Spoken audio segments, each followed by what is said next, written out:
आनंद कंद सच्चिदानंद श्री कृष्ण चंद्र चरणारविंद मकरंद मिलिंद प्रेम रस पिपासु जीवात्माओं, समस्त भगवत भक्तों को सादर नमस्कार। श्री राधे राधे।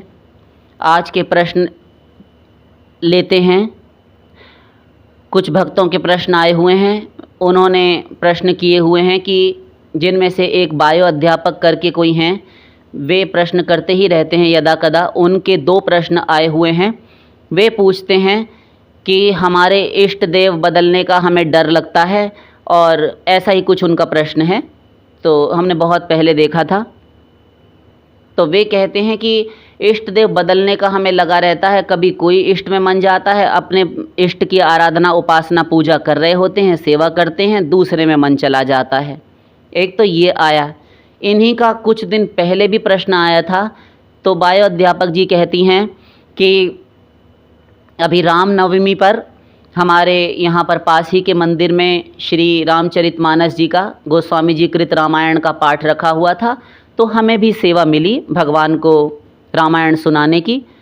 तो जब से रामायण का पाठ भगवान को सुनाया है, रामायण पढ़ी है, तब से श्री श्री सीताराम जी में ही मन जाता है, बार बार जाता है। तो तब से यही बना रहता है कि घर में पूजा उपासना ठाकुर जी की कर रहे होते हैं, और यहाँ पर मन जाता है श्री राम भगवती सीता जी में। तो समाधान करें, ऐसा करके इनका प्रश्न था।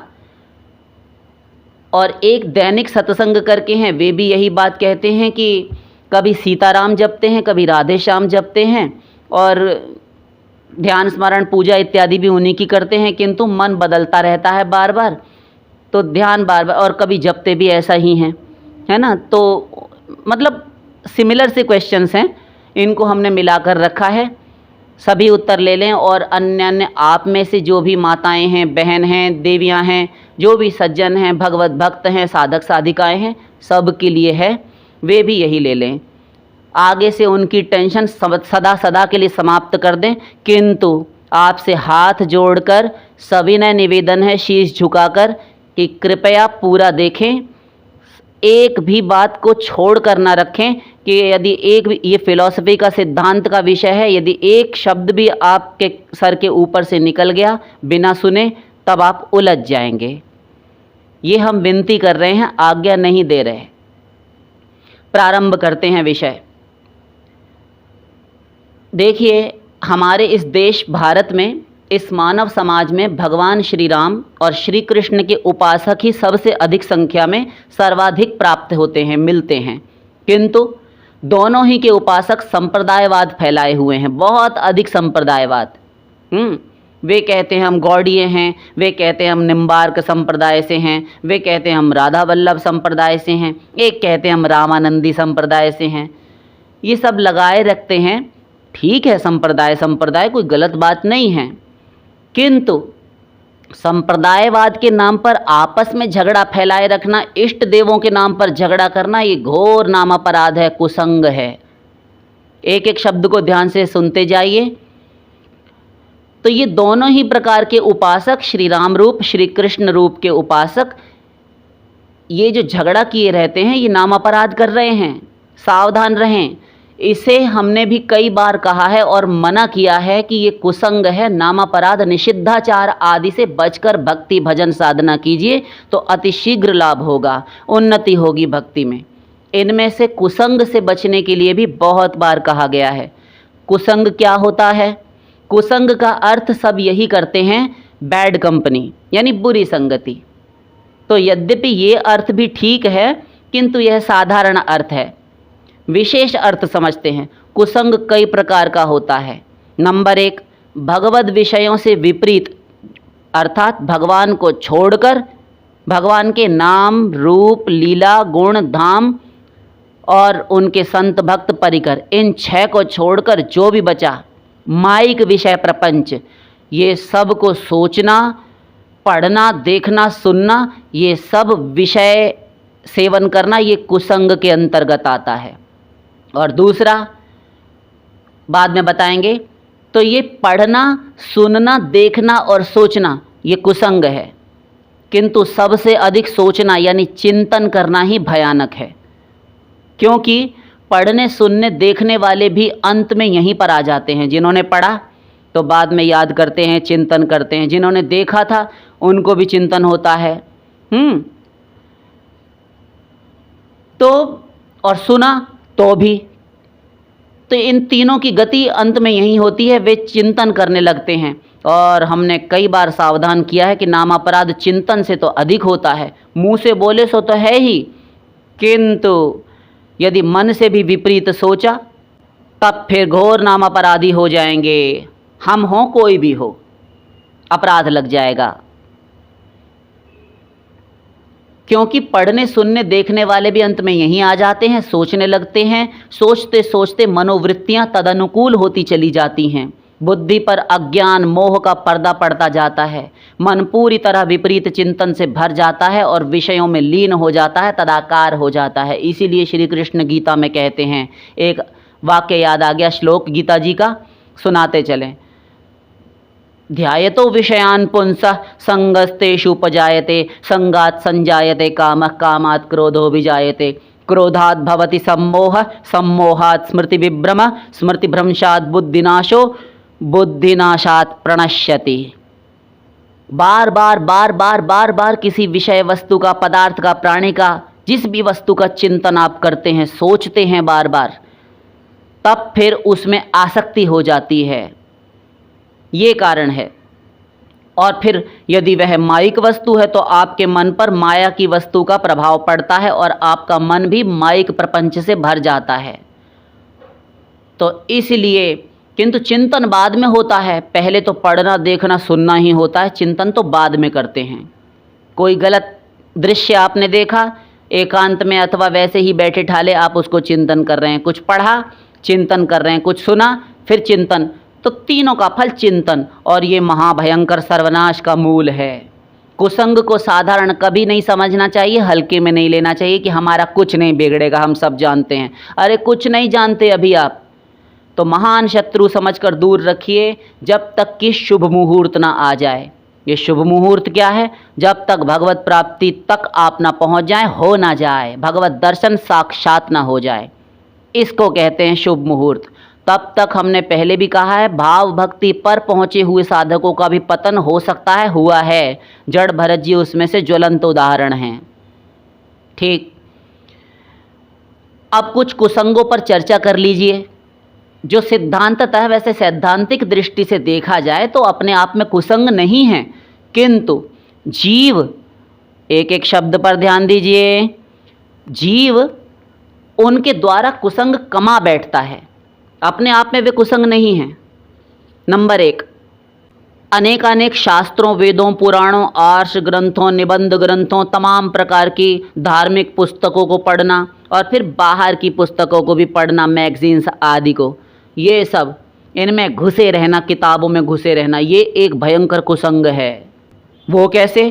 क्योंकि आप तमाम प्रकार के ग्रंथ इत्यादि पढ़ेंगे, कोई इतना सर्वनाश कर लेते हैं कि सत्संग सुनते हैं, गुरु मना कर रहा है और वे मानते नहीं हैं, बराबर बोल रहे हैं कि देखो मत पढ़ो, तुम सब जगह मत जाओ, मत सुनो, लेकिन वे पढ़ते हैं।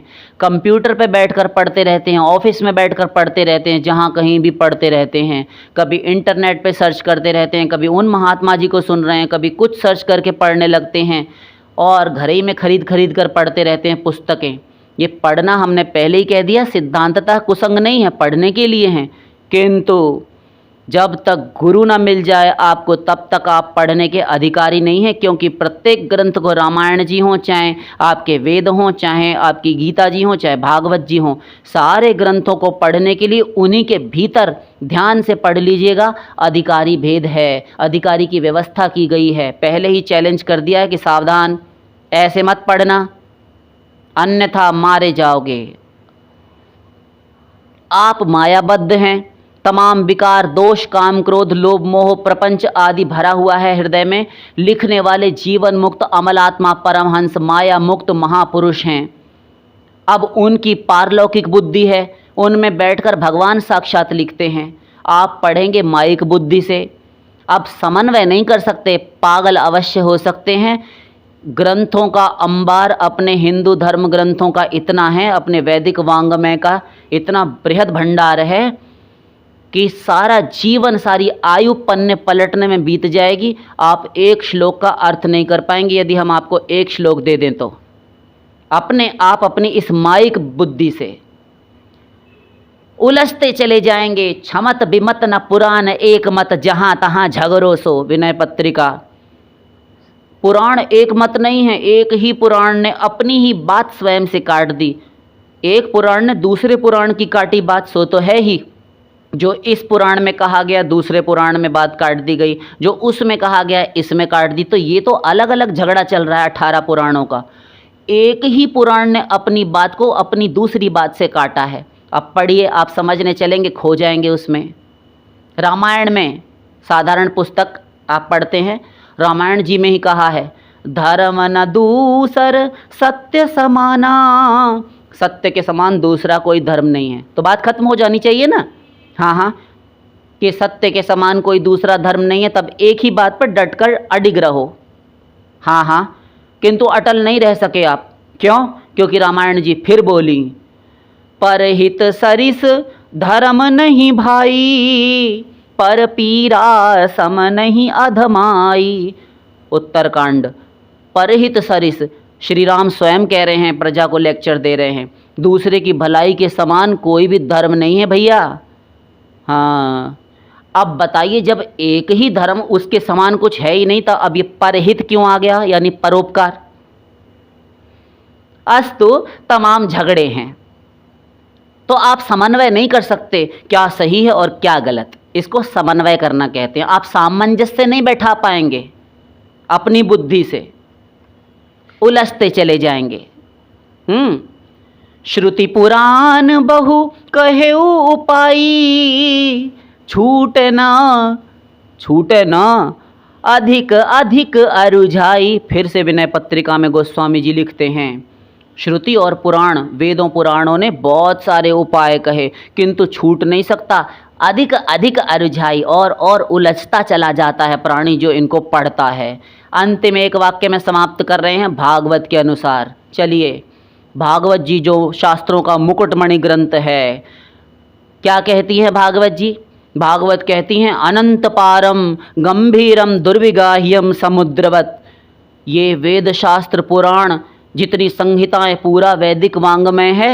हाँ, ए मनुष्यों, ए संसारिक जीवों, ए मायाबद्ध जीवों, ए निगुरे जीवों, तुम इन ग्रंथों शास्त्रों को मत हाथ लगाना, मत छूना। क्यों? क्योंकि इनमें 440 वोल्ट का करंट है, इलेक्ट्रिसिटी है, मारे जाओगे तुम। कैसे? क्योंकि इनमें जो लिखा है, तुम इनको पढ़ने के लिए चलोगे तो अनंत पारम गंभीरम, ये घोर गंभीर है, इनका पार नहीं है, अनंत हैं ये शास्त्र वेद।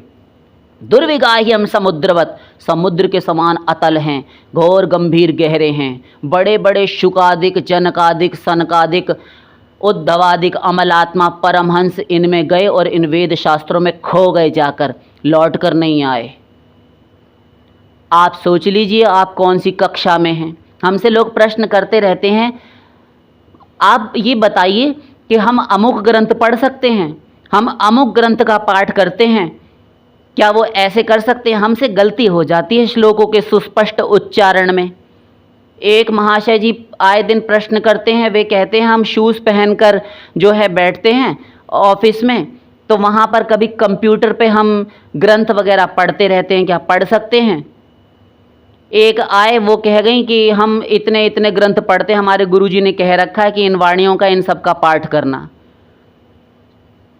हम इन सब सवालों का जवाब देने के लिए नहीं बैठे हैं यहाँ पर। हम पहले ही मना कर दे रहे हैं, ये सिद्धांत है, इसीलिए इन प्रश्नों का हम उत्तर कभी नहीं देंगे। इनको पढ़ना नहीं, आप बिना गुरु के मारे जाओगे। शास्त्रों से ही हमने प्रमाणित कर दिया है, इस संदर्भ में कोई प्रश्न ना करे। दूसरा कुसंग, परदोष दर्शन, दूसरे में दोष देखना, अपने आप को अच्छा देखना। तो ये हटाएं, बाद में किसी दिन रखेंगे। अभी हम रामकृष्ण पर रख रहे हैं। ध्यान से सुनिएगा, थोड़ा समय निकाल कर रुक रुक कर सुन लीजिएगा, किंतु सुनिएगा पूरा। विनती है, फिर बीच में आपको कह रहे हैं, हम अपने गुरु के मार्ग पर ही, नंबर 3 बोल रहे हैं, अपने गुरु के मार्ग पर ही अटल रहना, उसी पर चलना, यहाँ वहाँ ना भटकना, अपने आचार्यों को ही सुनना। लोग आजकल भटके हुए क्यों हैं? क्यों भटके हैं? वे जहाँ कहीं भी देखना सुनना शुरू हो जाते हैं, फिर यहाँ की वहाँ की करते रहते हैं, इधर की उधर की। वे वहाँ के संत की अगर बात हमसे कर जाते हैं, हमारी बात वहाँ कर देते हैं जाकर। इसको इधर की उधर करना कहते हैं। और ऐसे ऐसे हमारे पास धूमकेतु आते हैं, वो समझ तो रहे होंगे जो सुन रहे हैं। वे आकर प्रश्न करेंगे हमसे, जब कहीं नहीं मिलेगा तो हमसे करेंगे, पता है कि ये तो अवश्य दे ही देंगे, किंतु अब हम मोटी छलनी से छानना शुरू कर चुके हैं। बहुत मोटे मोटे जो होंगे, जो अधिकारी पात्र होंगे, उन्हीं के प्रश्नों का उत्तर देंगे। हमने मना कर दिया है विद्यार्थियों, बच्चों को, शिष्यों को, कोई भी सत्संगी ना लेकर आए इन प्रश्नों को, सिरे से ही नकार देंगे, हम नहीं देंगे उत्तर। अरे भजन साधना संबंधी कोई प्रश्न करो तब तो करो, व्यर्थ की बकवास नहीं। हम जिन प्रश्नों के उत्तर देते हैं केवल मूल प्रश्नों के उत्तर देते हैं, जितना जीवों के लिए आवश्यक है। आगे और कटौती कर दी जाएगी। ये व्यर्थ गोपी भाव, मंजरी भाव, अरे तुम संसार में रसगुल्ला नंदी, चाट पकौड़ा नंदी, विषयानंदी, संसारानंदी हो, ये नहीं छोड़ पा रहे, कहाँ गोपी भाव। तो बच्चों ने भक्ति प्रेम निर्झर करके कुछ है, आप लोगों ने डाल दिया कि नहीं? हाँ ठीक है, तो उस पर है, जाकर देख लें। गोपी प्रेम पर हमने गोपी भाव पर कुछ बोला है, उसको समझ लें। आगे से कभी मंजरी, गोपी और सिद्धांत रस और ये कुंज निकुंज रस की बात ना करें। अधिकारी हैं नहीं, कामना इतनी बड़ी बड़ी, ये नहीं हो सकता। अपना सुधार करते नहीं, यहाँ आते हैं फिर पूछने के लिए। और कुछ ऐसे हैं जो प्रश्न करते हैं और फिर हम बताएंगे तो उनको अच्छा लगा, फिर दूसरे किन्हीं संत की नीचे आके निंदा कर जाते हैं। बच्चे हमें बताते रहते हैं, हमें तो पता नहीं। अच्छा, फिर हमने किसी विषय पर बोला तो दूसरे ने, किसी ने कुछ पूछा तो नीचे कमेंट सेक्शन है, बच्चे बताते हैं कि सारा ऐसे ऐसे जी आ रहा है। ये लोग आपस में लड़ झगड़ रहे हैं, आपस में ही उत्तर प्रति उत्तर कर लेते हैं। एक ने प्रश्न किया हमसे, वे उत्तर देकर चले गए। बेवकूफ़ों को सोचना चाहिए, निरक्षर भट्टाचार्यों को, कि जिस विषय में हमारा प्रवेश ही नहीं, और हो सकता है कि उत्तर भले ही ठीक है जिनसे पूछा जा रहा है, तो वे उत्तर कुछ अलग ना भी दें, भले ही ऐसा ही दें जो मैं दे रहा हूँ अथवा मैं दे रही हूँ, किंतु हो सकता है कि वे कुछ अलग प्रकार का उत्तर दें। तो हम किसी को मिसलीड ना करें, मिसगाइड ना करें। हमारा यहाँ ना बोलना ही अच्छा है, किंतु नहीं, एक बार को बोल जाएंगे वो वहाँ पर आकर, आप ऐसा कर लीजिए ना, आप ऐसा कर लीजिए ना। ऐसे ऐसे धूमकेतु भी आते हैं। और वे कुछ दिन पहले दूसरे किन्हीं प्रतिष्ठित संत की नीचे आकर बुराई निकाल रहे थे, अभी हमारी बुराई वहाँ पर कर गए नीचे आकर, दबे दबे शब्दों में। तो इनका कोई स्तर नहीं है, इनका कोई लेवल नहीं है। ऐसे लोग जो हमसे गुरु बनाने के संदर्भ में प्रश्न करते हैं कि हम कौन से संप्रदाय से दीक्षा लें, तो उनको हमने यद्यपि उत्तर दे दिया था, किंतु अब उनके प्रश्न हम यहाँ से घोषणा कर रहे हैं, कभी भी नहीं देंगे, क्योंकि उनको गुरु वुरु कुछ नहीं बनाना। ये सब बकवास करते रहते हैं, ये आकर यहाँ पर बस मनोरंजन करते हैं, कान पवित्र हो रहे हैं। ये उनको भी सुनेंगे, उनको भी सुनेंगे, और दोनों को बाद में अपनी तुच्छ बुद्धि से, भ्रमित बुद्धि से गलत साबित कर देंगे। हाँ, और किया है इन्होंने, कई बार किया है। हम चुपचाप सब सुनते रहते हैं, छोड़ देते हैं कि चलो छोड़, रहने दो। ऐसे लोग कभी गुरु नहीं बना सकते। क्यों? इसलिए क्योंकि वे सब संतों में बुद्धि लगा रहे हैं। वे सब संत परस्पर तत्वतः एक है सिद्धांत की दृष्टि से। इनकी आंखों में मोतियाबिंद है, इनके कान बहरे हैं, समझ नहीं पा रहे, समन्वय कर नहीं पा रहे, जैसा अभी हमने ग्रंथों के विषय में कहा। हाँ, तो इनको ऊपरी ऊपरी दिखाई दे रहा है, परस्पर हास्य विनोद संतों का इनको वो झगड़ा लगता है। अरे मूर्खों, ये प्रेम कला होता है, प्रेम विनोद होता है संतों का। जैसे राधा माधव आपस में रूठ जाते हैं तो सखियां उनकी सुलह करवाती हैं, ऐसे ही एक है भगवद रसिक, रसिक की बातें रसिक बिना को समुझी सके ना। अपनी 2 कौड़ी की खोपड़ी तुमने लगाई, सर्वनाश हो जाएगा तुम्हारा, ये तुम ध्यान रखना। तुम निंदा किए रहते हो संतों की, यहाँ निंदा नहीं की जाती। समझ में आ गया ना? जो मर्जी आकर बोल जाते हैं। तो जब तुम इतने ही ज्ञानी ध्यानी विद्वान हो तो तुम लेक्चर देने लगो ना जाकर। निगुरे बैठे हैं, जीवन में अभी तक गुरु का अवतरण, कोई कृपा इत्यादि नहीं मिली है, आकर बोल गए। आप ऐसा कर लीजिए, आप ऐसा कर लीजिए, और उनसे पूछा नहीं जा रहा, देख रहे हैं कि हमसे नहीं पूछा, किंतु बोल जाना है और दमड़ी भर की अकल नहीं। तो अपने गुरु के मार्ग पर ही चलें, और वे लोग कभी गुरु नहीं बना सकते, हम बता रहे हैं। उनको मिलेंगे गुरु, वे अपने गुरु में भी, जैसे हम सब जितने भी बाकी संतों में बुद्धि लगा रहे हैं, उनको गलत ठहरा रहे हैं, ऐसे ही कभी अपने गुरु मिले, उन्होंने जो उपदेश दिया, तुम ये साधना करो, ये छोड़ो, और सब सिद्धांत में एक हैं, वो बोलेंगे, इनसे छोड़ा नहीं जाएगा। तो जितनी बात अपने सुभीते की होगी, कन्वीनियंट लगेगा, उतना तो ले लेंगे। हा, हमारे गुरुजी तो बड़े अच्छे हैं। और जहाँ गुरुजी ने कुछ ऐसा आज्ञा दे दी जो इनसे थोड़ा कष्ट साध्य हो, तो दुस्साध्य हो, तभी कहेंगे अरे हमारे गुरुजी तो ऐसा कहते हैं। बस हो गई अश्रद्धा, घोर नाम अपराध कमा बैठेंगे ये। कभी इनको भगवत प्राप्ति तो क्या, कुछ अनुभव भी हो जाए तो बहुत बड़ी बात है, औंधे मुँह सर्वनाश के गर्त में गिरेंगे ये। तो ऐसे लोगों को गुरु मिल भी जाए तो कोई फ़ायदा नहीं, ऐसे लोग तो घर में ही बने रहें तो अच्छा है। सब जगह जाए, गंदी मक्खी होती है ना, वह कूड़े कचरे के ढेर पर भी बैठ गई, वह फूलों पर भी बैठ गई, पूजा के फूलों पर, वह पूजन सामग्री पर भी बैठ जाती है, वह हलवाई के यहाँ मिठाई पर भी बैठ जाती है, वह डाइनिंग टेबल पर भोज्य सामग्री पर भी बैठ जाती है, वह किसी जख्म पर, व्रण पर, फोड़े फुंसी पर भी बैठ जाती है, वह मलमूत्र आदि के ऊपर भी बैठ जाती है, फर्श पर भी बैठ जाती है। सब जगह का रस लेना, इनको गंदगी खानी है, वही हाल है इनका। तो भटकना नहीं चाहिए, अपने संप्रदाय, अपने रस सिद्ध संत, अपने गुरु तक ही सीमित रहें।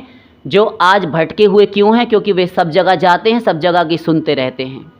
नंबर 4, गुरु बना लिए हैं तो भी और नहीं बनाए हैं तो भी मारे मारे डोलते रहते हैं, सब जगह सुनते देखते रहते हैं, दिन रात फिर व्यर्थ के प्रश्न तैयार करके कहीं कहीं जा पहुंचते हैं, कभी हमसे पूछने लगते हैं, कभी किसी से, और कहीं ना मिले तो हम तो हैं ही जिंदाबाद। तो उनके पास बस प्रश्न ही प्रश्नों का पिटारा अंबार है, उन्हीं में से लाला कर पूछते रहेंगे, व्यर्थ के प्रश्नों का हम उत्तर नहीं देंगे। उनके पास ना तो मुमुक्षा है, ना भगवान को पाने की भूख है, साधना तो करनी नहीं है। ठान रखिए कि सुनते रहेंगे, प्रतिदिन कान पवित्र करेंगे, सत्संग सुन तो लेते हैं किंतु अपना सर्वनाश करके छोड़ेंगे, भजन साधना नहीं करेंगे। और चाहिए सबको कुंज निकुंज निवृत निकुंज रस, सखी सहचरी बनना है, सबको मंजिरी बनना है। छाछ भी जुटती नहीं और अमृत पाना चाहते हैं ये लोग। तो भगवत प्राप्ति सब बहुत आसान है, हम दिलवाएंगे तुमको, ऐसा कह कर बरगलाया जा रहा है। हमारे पास आओ, पागलपन की हद हो चुकी है, आजकल बहुत चल रहा है कि हमारे पास सारा रस है, चाहे शांत भाव हो, चाहे दास्य हो, सख्य हो और माधुर्य हो, सारे हमारे पास आ जाओ, हम दिलवाएंगे। हाँ सब मिल जाएगा, हम तुमको बोल रहे हैं ना, सब मिल जाएगा। लो, गाल बजाने से कुंज निकुंज निवृत निकुंज और सखी मंजरी इत्यादि नहीं बनता कोई, ये ध्यान रखना। इसीलिए कहते आ रहे हैं कि सब जगह मत भटकिए, मारे जाओगे। हर एक चीज़ की एक ही आदमी दुकान लगाए बैठा हुआ है, कैसे हो जाएगा बताइए? हम दिलवाएंगे तुमको। दुराग्रह पर अड़े हुए हैं, राम उपासकों को भी, कृष्ण उपासकों को भी बरगलाए हुए हैं सबको। अरे तुम गुरु ढूंढो, रामानंदी संप्रदाय से दीक्षा ले लो, निम्बार्क संप्रदाय से लो, गौड़ी संप्रदाय में जाओ। ये कहने में क्या कष्ट होता है उनको, ये हमें समझ में नहीं आता। क्यों अपने तक रोक कर रखे रहते हैं किसी को? अरे उनको बताओ कि तुम इस रस में जाने योग्य हो, तुम्हारे संस्कार ऐसे हैं, तुम इस संप्रदाय से दीक्षा लो। नहीं जी, हम दिला देंगे। तो माने रहिए उन्हीं की बात। तो हम बात कर रहे थे कि कभी राम जी में मन जाता है, कभी कृष्ण में, तो कभी सीता राम जी, कभी राधा कृष्ण में। इष्ट बदल जाएगा क्या? समझ गए? एक एक शब्द ध्यान से सुनिए। ये राम कृष्ण में भेदभाव रखना महान अपराध, नाम अपराध है। हम राम के भक्त हैं, उपासक हैं। यदि श्री कृष्ण का ध्यान, भक्ति, पूजा, उपासना करेंगे तो इष्ट देव बदल जाएंगे। इसी प्रकार श्री कृष्ण के उपासक भक्त भी यही सोचते रहते हैं कि यदि हम राम की पूजा, उपासना, भजन, नाम जप आदि करेंगे तो हमारा इष्ट बदल जाएगा। ये सबसे बड़ी मूर्खता है और नामापराध तो है ही। सावधान हो जाएं वे लोग। और उदाहरण देखिए कितने बड़े बड़े प्रस्तुत करते हैं।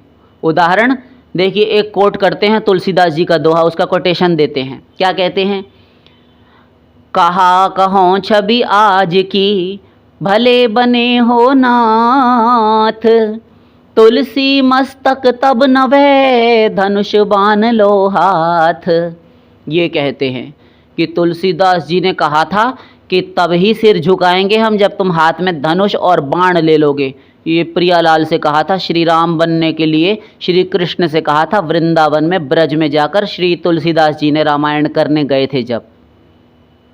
दुराग्रह पर अड़े हुए हैं हट करके कि नहीं मानेंगे। तुलसीदास जी ने राम कृष्ण में भेद माना। पागल हो चुके हैं वो लोग। अभी क्लियर कर देते हैं। अरे तुलसी मस्तक तब नवे, धनुष बाण लो हाथ, ये नहीं कहा तब नवे, यानी तब झुकाऊंगा मैं अपना सर कि जब तुम हाथ में धनुष बाण ले लोगे मुरली छोड़कर। भक्ति मार्ग में हठ नहीं होता कहीं पर भी। तब नवे नहीं है तो फिर सही क्या है? कहा कहों छवि आज की, भले बने हो नाथ। ये तो ऊपर का तो बिल्कुल एज इट इज है, ठीक यथारूप। नीचे उन्होंने कहा गोस्वामी जी ने, तुलसी मस्तक नवत है, धनुष बाण लो हाथ। हे श्याम सुंदर श्री कृष्ण, मैं अपना मस्तक झुकाकर आपको प्रणाम करने जा रहा हूँ। आप थोड़ी देर के लिए जो माधुर्य का स्वरूप है ना, इसे थोड़ी देर के लिए गायब कर दीजिए, क्योंकि राधा रानी आप वैसे ही बने रही, क्योंकि आप तो मेरी माता हैं। किंतु ये जो आप गलबैयाँ डालकर खड़े हैं, मैं दास्य भाव का हूँ, आपका पुत्र हूँ, और मैं भक्ति, मेरा तो कुछ नहीं बिगड़ेगा प्रभु, किंतु जो आचार्य हैं उनकी लेखनी, उनकी कलम पर प्रभाव पड़ेगा, उनकर मुख पर चोट उनके पड़ जाएगी कि दास्य भाव के थे गोस्वामी जी। उन्होंने श्रृंगार रस में अपने प्रियालाल को, श्री सीताराम जी को देख लिया। तो माता पिता मानता हूँ मैं तो आपको, क्योंकि मैं दास्य भाव का हूँ, आपका पुत्र बनकर उपासना की है मैंने। इसलिए जो गलबैयाँ डाल के श्री प्रतिमा में आप खड़े हैं, इस पुत्र की लाज रखिए। मैं आपको इस रूप में देखने का अधिकारी नहीं हूँ, इसलिए मैं सिर झुका रहा हूँ मेरे पिताजी। आप ऐसा कीजिए प्रभु, आप थोड़ी देर के लिए, मेरे प्रणाम करने भर की देर तक धनुष बाण हाथ में ले लीजिए। तो बस प्रणाम करते ही मुरली, प्रेम स्वरूपा जो मुरली थी, वह मणियों जड़ित मुरली गायब हो गई। और मुकुट इत्यादि में कुछ नहीं, केवल मोर पंख लगाना था, बाकी सारा का सारा शरीर श्री राम श्री कृष्ण का वही है, क्योंकि हैं ही एक। और सीता जी तो हमारी किशोरी जी हैं ही राधा रानी। और गले से एक दूसरे की जो आपने कर रखा है ना, एक दूसरे को हक कर रहे हैं, गले लगा रखा है, तो ये आलिंगनबद्ध मुद्रा हटा दीजिए। ठीक है। प्रभु तुरंत प्रकट हो गए। ये बात थी। हठ नहीं होता भक्ति में। इतना दुराग्रही हो गए हैं, अड़ जाते हैं। नहीं, गोस्वामी जी ने भेद किया, तुम्हारी खोपड़ी की थी। तो वो माधुर्य भाव वालों के लिए प्रियालाल की प्रतिमा थी, आलिंगन करती हुई। मैं दास्य भाव का हूँ, इसलिए कहा था। एक बात और बताएं, शिव पार्वती जी का गोस्वामी जी की रामायण में चलिए। ये तो उनके जीवन की घटना बताई थी अभी, वृंदावन की। गोस्वामी जी रामायण में ही लिख रहे हैं, बालकांड पढ़ लीजिएगा। श्री भवानी शंकर का जब विवाह हो गया शिव पार्वती का, वे आ गए कैलाश। तो वहाँ पर जब आ गई वधू, आती है ना घर में, तो उनका विहार इत्यादि प्रारंभ हो गया दूल्हा दुल्हन का। तो गोस्वामी जी ने वहीं पर अपनी कलम को विराम देते हुए लिखा और टॉपिक बदल दिया, तुरंत विषय ही बदल दिया। क्या कहते हैं?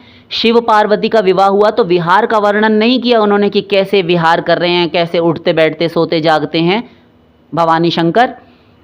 और लिख भी दिया उन्होंने कि संसार के माता पिता हैं, मैं पुत्र हूँ उनका। विहार और श्रृंगार रस का वर्णन नहीं करूँगा यहाँ पर मनुष्यों, मैं आगे बढ़ रहा हूँ, और बढ़ भी गए। तब विहार के बाद में उन्होंने कहा कि तब जन्मे षडबदन कुमारा, तारक असुर समर जेहि मारा। उनके विहार से, उसके बाद में श्री शंकर पार्वती जी के विहार के बाद में कुछ समय बाद, तब जन्मेऊ षडवदन कुमारा, 6 मुखों वाले स्कंद स्वामी कार्तिकेय का जन्म हुआ। और तारक असुर, ताड़कासुर को समर जेहि मारा, जिन्होंने युद्ध में पछाड़ डाला, मार दिया। ये हुआ था। गोस्वामी जी कहते हैं जगत मात पितु शंभु भवानी, तेहि सिंगार न कहूँ बखानी। जगत के माता पिता हैं शंभु भवानी, मैं उनका श्रृंगार रस का वर्णन करने में असमर्थ हूँ ये नहीं कहना चाहिए, क्योंकि मैं उनको माता पिता मानता हूँ। ऐसे ही श्री सीताराम जी को भी माता पिता मानते हैं, इसलिए श्रृंगार का वर्णन नहीं किया दोनों के परस्पर बैठे हुए अवस्था में। श्रृंगार का वर्णन किया है जब सीता जी आई हैं, रंग भूमि जब सिय पगुधारी। तो जब सीता जी धनुष यज्ञ के अवसर पर आई हैं तो उस समय पर अकेली आई हैं। चली संगले सखी सयानी, गावहीं गीत मनोहर बाणी, है ना। सुंदर सोह नवल तन सारी, देखी रूप मोहे नर नारी। तो अकेली सीता जी का वर्णन, अपनी माता का स्वरूप का वर्णन किया है, किंतु प्रभु के साथ में बैठी हुई हैं। आप एक बात बताइए, लौकिक उदाहरण से समझिए। एक नौकर है, सेवक दास, तो उसको आपने घर पे रखा हुआ काम के लिए। अचानक से वह कमरे में घुस जाए, उसको पता ना हो कहीं, और अकस्मात घुस जाए, और वहाँ पर साहब और मेम साहब बैठे हुए हैं, दोनों मालकिन और मालिक। तो दोनों बैठे हैं, भले ही आपत्तिजनक अवस्था में ना हो, ऐसे ही बैठे हों, किंतु अचानक देखता है तो घबराकर शर्माकर झेंप कर बाहर आ जाता है वह। अरे सॉरी, फिर माफ़ी मांगता है, तमाम रोता गाता चिल्लाता है, सॉरी साहब गलती हो गई इत्यादि।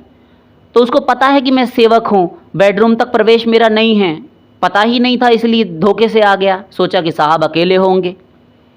तो दास्य भाव वाले का प्रवेश नहीं है श्रृंगार रस में, इसलिए गोस्वामी जी ने मना कर दिया।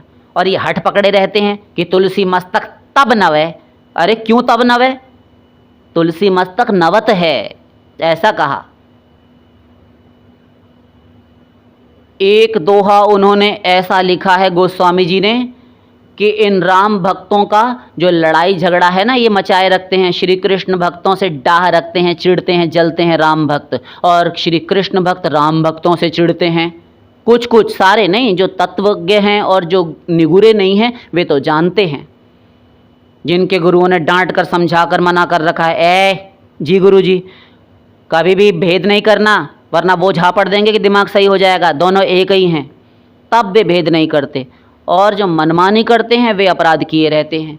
तो गोस्वामी जी ने एक दोहा लिखा, अब मैं तो ही जान्यो संसार, जीत न सकई मोहि हरि के बल, प्रगट कपट आगार, सहित सहाय तहाँ बसु सठ जही, हृदय नंद कुमार।